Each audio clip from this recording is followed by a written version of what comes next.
Good, how you doing? Good, thanks. Can you get a sense for teams' like resolve based on how they respond after disappointment, and what I guess have you seen from the last few days?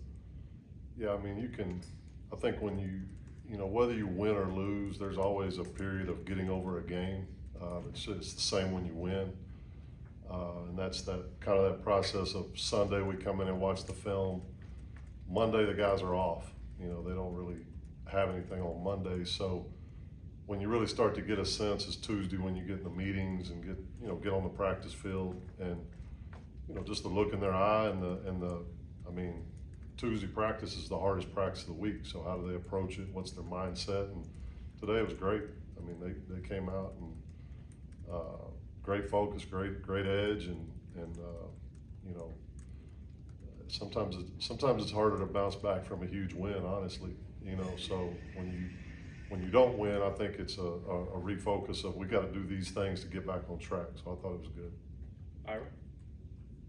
Can you just talk about Randy as a player and all the different ways you guys are able to use him? Is that obviously it's physical, but also the mental aspect to be able to handle all that? Yeah, he's a really smart player. He was with Coach Malzahn obviously at Central Florida and knows the offense really well. That gives him a really good. He's got a great knowledge of the system, but he's also a very smart player. Like, he understands kind of a lot of times the next level of what we're thinking, and if we're running a play that's going to set up a play later. I mean, he understands a lot of it, and then he combines that with really good physicality in the run game.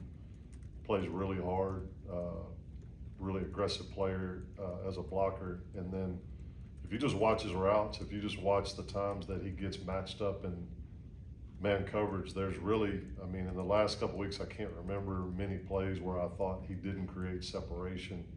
He might not have got the ball thrown to him, but as you're grading the film, as you're watching it, he's creating separation against safeties, linebackers, and that's really the mark of a player who, a lot of times tight ends can block. A lot of them understand the system, but then can they separate in the pass game? Not a lot of guys can do that. Or they can separate in the pass game, but they're not very good blockers. It's usually, a lot of times it's one or the other. With him, he does both really well. And, he's playing at a high level. It means a lot to him. That's the thing. He's a guy that he loves football. He loves the opportunity here at Florida State. He grew up pretty close to here. I watched him play in high school basketball and football more than any player that I watched, because I started watching him so young. And so you could see that at a young age as a freshman on film. I mean, he was a guy that had the mentality.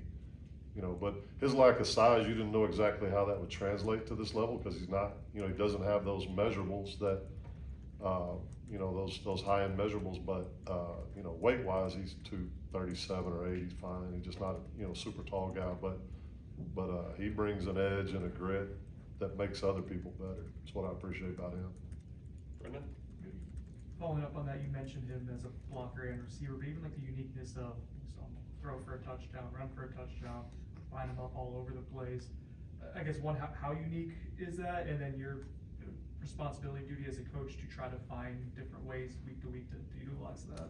Yeah, that's unique. Obviously, you don't see a lot of tight ends doing all that, but really that speaks to his ability to grasp all those things. Because even something you take for granted, like the direct run against Virginia for a touchdown down around the goal line, you have to send a guy in motion. You have to do the cadence. You have to do the things that quarterbacks routinely do, but you don't get to do a lot. And all that stuff, he can put it together really quickly. So that allows Coach Malzahn to use him in a lot of different ways. And then the same thing with the little jump pass, like that was, you always hope there's a little bit more separation with the line than what happened on that play, but somebody kind of got into him a little bit and he was able to dump it. I mean, he's a football player. He's an athlete. And like I said, watching him play basketball in high school, the guy could elevate and dunk, and, he was a physical player, even in basketball. I saw him get a technical one night because he just plays with an edge, nothing bad. He just was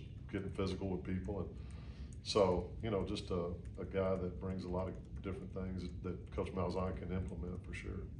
Chris? Landen Thomas, where is he right now for you guys, and what does he have to do to carve out more of an opportunity? Yeah, the time that he missed, later part of summer workouts and then missed a good bit of training camp, that limited, kind of his grasp of everything Coach Malzahn's trying to do against, the second and third game. We had him in a specific role, and he did a good job with that. He's still putting a lot of the things together with the offense just because of the missed time.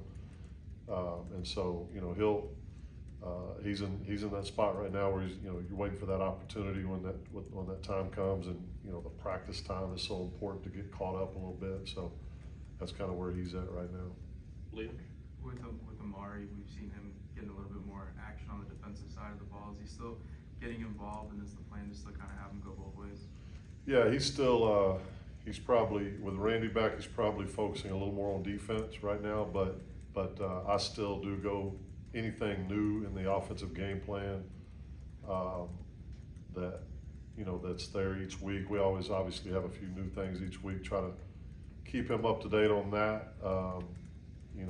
You go into this game with Randy, Marquise, and Landen, and then if something crazy happened, probably grab Amari back. He's a smart guy, he can handle that type of stuff. But I think when you're trying to play both ways, closer to the ball, when you're like that, closer to the ball, it's a little more involved than it is for a corner or somebody like that. But for him, it's just try to have the majority of the focus on one side and then packages on the other, whether it's either way. So, but he's done a really good job picking all that up.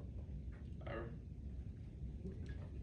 I know it's hard to compare players from teams and things like that, but those ends Miami had, I'm sure there was a big emphasis going into the game. Were they as good or better than you guys expected? And kind of, can you contextualize how good they are compared to what other guys you guys have gone against? Yeah, they're what I thought they were, and I've got a unique perspective because of coaching offensive line for a long time. I've gone against Myles Garrett, Bosa at Ohio State. Well, we played Ohio State one year, and Bosa was on one side and Chase Young was on the other. Guys like that, and so I think those guys are in that. Those are very active, physical players with. I think the unique thing about both those guys is they're in that. I think they're in that 260 range. Maybe even 270, but they've got movements like a 245, 250 guy. And so. That creates problems. This guy can up and under me. He's got this kind of movement here, but he's also got a little more power than the average guy. Those are the ones that create big problems. And we knew going in what they were, and they did a great job in the game and affected the game, and that's what they've been doing all year. Brendan? Going back on Amari, for you just to see him get on the field and like he got a sack against the FCS team a couple of weeks ago, and productive this past week, and even if it's not on your side of the ball, just knowing him, the work that's put in, I guess, what has that meant to you to kind of see him? It's awesome. Like I got to, a lot of times I'm with the guys on offense on the bench talking through stuff, but I saw him get a pressure and either hit the quarterback or I couldn't see exactly what happened, but for him, like the work ethic, the talent that he has, but then the character of the person, you want to see all these guys be successful, but he's just one of those guys that he's got tremendous character. He's a team guy. I know at Virginia he wasn't playing as many reps, and every time Randy scored, he was the first one to congratulate him. He's just that kind of. He just wants to. His deal is I want to win. If whether it's offense, defense. So when you see him have success, whatever it is, it's a great thing to see that. Great kid. Corey? What does Pitt do well defensively and not giving away game plan, honestly, but how do you go about attacking a team that seems that aggressive? Yeah, Coach Narduzzi is that's been his whole life basically as a coach is figuring out ways to cause problems for an offense, and so that shows up on tape. I work for Gary Patterson, at TCU, and those guys that make they're head coaches, but they made their living on defense. They're tough. Their teams play tough. schematically, you know, they do things that give you problems. You know, he's done it for so long, and we've gone against him 2 times since I've been here, and you know, I think the first time they beat us, the second time we beat them, but it was, you know, off from an offensive perspective, it's gonna, you know, you gotta do everything just right. You know, he's a guy that'll play in some base looks some, but then he'll change it up and he'll mix it up, and then when he gets you in 3rd down, he'll show you some problematic looks. So we know what we're up against with that. We know the focus that we got to have. I think the guys had a great day. You know, great first day. Today's a lot of base down stuff, and then tomorrow we'll get into the 3rd downs. But they'll be ready for it.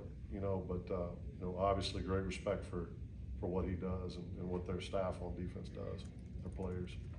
One more, Athlon. Are there backers, like similar to what you were talking about, the defensive ends from last week, where they've got the strength and the speed to kind of keep up with route running and also filling gaps for run defense? Yeah, they are. They're. I mean, their linebacking core, really good in coverage, really physical, play downhill. Just like you said, I mean, that tight ends, can they block and catch? D linemen, can they rush and play the run? Their linebackers, you know, those high level players have to do that. They have to understand where they're dropping in coverage, or if they're in man in coverage, they have to play physical in the run. Their guys definitely do that. They'll create, you know, they'll create some problems for you in the box, whether they're going against O-line or tight ends. They do a great job. Great set of linebackers.